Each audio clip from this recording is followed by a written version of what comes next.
तहि अवसर नारद सहित अरु ऋषि सप्त समेत, समाचार सुनि तुहि न गिरी गवने तुरत निकेत। अर्थात इस समाचार को सुनते ही हिमाचल उसी समय नारद जी और सप्तऋषियों को साथ लेकर अपने घर गए। तब नारद सबहि समुझावा, पूर्व कथा प्रसंग सुनावा। मैना सत्य सुनहु मम बानी, जगदम्बा तब सुता भवानी।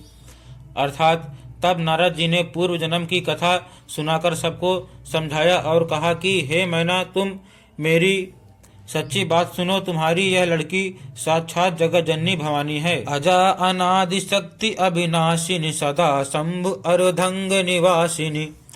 जग संभव पालन लयकारिणी, निज इच्छा लीला बपुधारिणी। अर्थात ये अजन्मा अनादि और अविनाशिनी शक्ति है, सदा शिव जी के अर्धांग में रहती है। ये जगत की उत्पत्ति पालन और संहार करने वाली है और अपनी इच्छा से ही लीला शरीर धारण करती है। जन्मी प्रथम दक्ष ग्रह जाई, नाम सती सुंदर तनु पाई।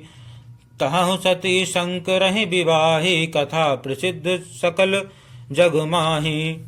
अर्थात पहले ये दक्ष के घर जाकर जन्मी थी, तब इनका सती नाम था। बहुत सुंदर शरीर पाया था। वहाँ भी सती शंकर जी से ही ब्याही गई थी। यह कथा सारे जगत में प्रसिद्ध है। एक बार आवत शिव संगा, देखे रघुकुल कमल पतंगा। भयउ मोह शिव कहा न कीना, भ्रम बस बेसुसीय कर लीना। अर्थात एक बार इन्होंने शिव जी के साथ आते हुए राह में रघुकुल रूपी कमल के सूर्य श्री रामचंद्र जी को देखा। इन्हें मोह हो गया और इन्होंने शिव जी का कहना न मानकर भ्रमवश सीता जी का वेश धारण कर लिया। सिय बेसु सती जो कीन्ह, तहि अपराध शंकर परिहरि। हर बिरह जाई बहोर, पितु के यज्ञ जोगा नल जरी।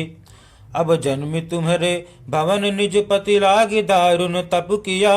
अस जान संशय तजहु गिरिजा, सर्वदा शंकर प्रिया।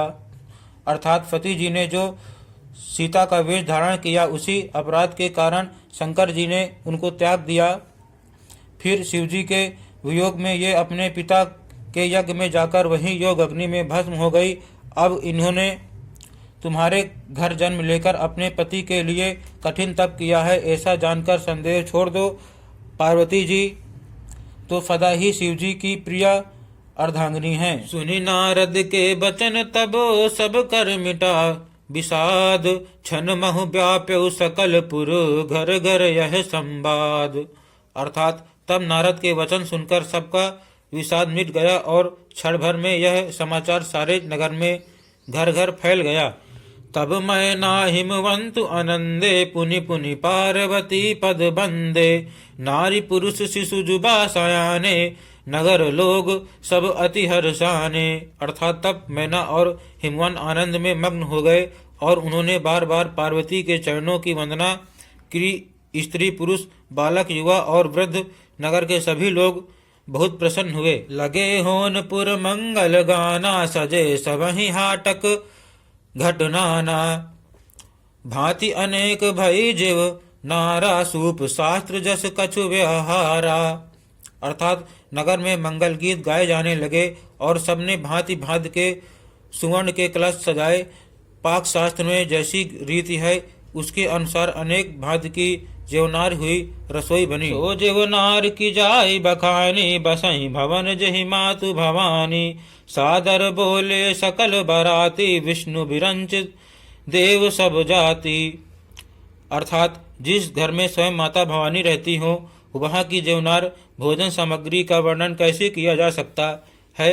हिमाचल ने आदर पूर्वक सब बरातियों को, विष्णु ब्रह्मा और सब जाति के देवताओं को बुलवाया। विविध पाति बैठी जेवनारा, लागे परुषन निपुण सुआरा। नारी वृंद सुरजेवत जानी, लगी देन गारी मृदुबानी। अर्थात भोजन करने वालों की बहुत सी पंक्तियां बैठी, चतुर रसोइये परोसने लगे। स्त्रियों की मंडलियां देवताओं को भोजन करते जानकर कोमलवाड़ी से गालियां देने लगी। गारी मधुर स्वर देहि, सुंदरी विज्ञ बचन सुहावहि। भोजन करहि सुर अति विलंब विनोद सुनि सचु पावहीं। जेवंत जो बढ़ियो आनंद सो मुख कोटिहु ना परय कहियो। अचवाय दीने पान गवने बास जहाँ जाको रहियो। अर्थात सब सुंदरी स्त्रियां मीठे स्वर में गालियां देने लगी और व्यंग भरे वचन सुनाने लगी। देवगण विनोद सुनकर बहुत सुख अनुभव करते हैं, इसलिए भोजन करने में बड़ी देर लगा रहे हैं। भोजन के समय जो आनंद बढ़ा वह करोड़ों मुँह से भी नहीं कहा जा सकता। भोजन कर चुकने पर सबके हाथ मुंह धुलवाकर पान दिए गए। फिर सब लोग जो जहाँ ठहरे थे वहाँ चले गए। बहुरी मुनि हिमवंत कहू लगन सुनाई आई। समय बिलोक विवाह कर पठय देव बुलाई।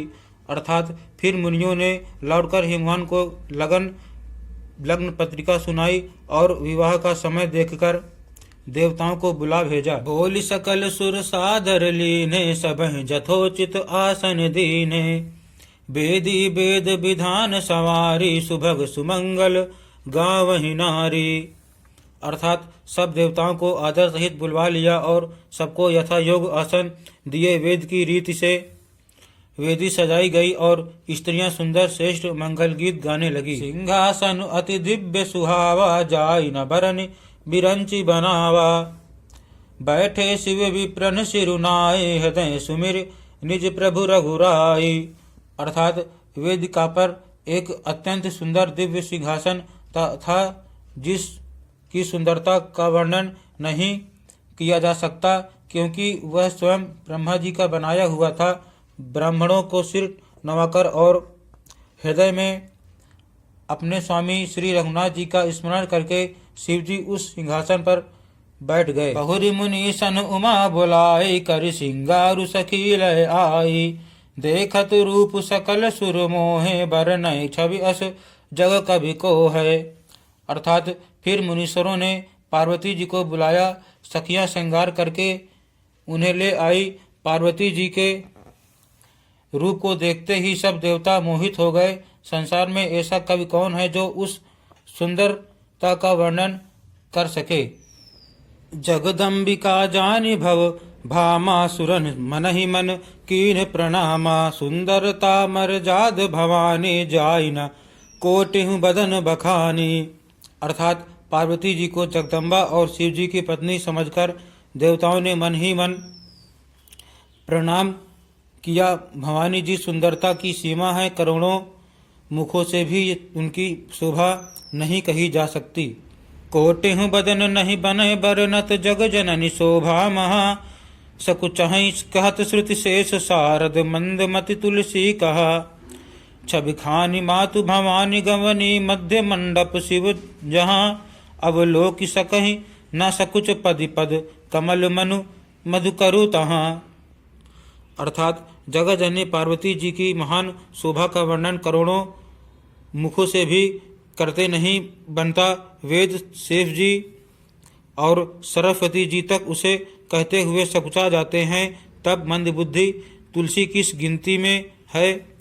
सुंदरता और शोभा की खान माता भवानी मंडप के बीच में जहाँ शिवजी थे वहाँ गई। वे संकोच के मारे पति शिवजी के चरण कमलों को देख नहीं सकती, परंतु उनका मन रूपी भंवरा तो वहीं रसपान कर रहा था।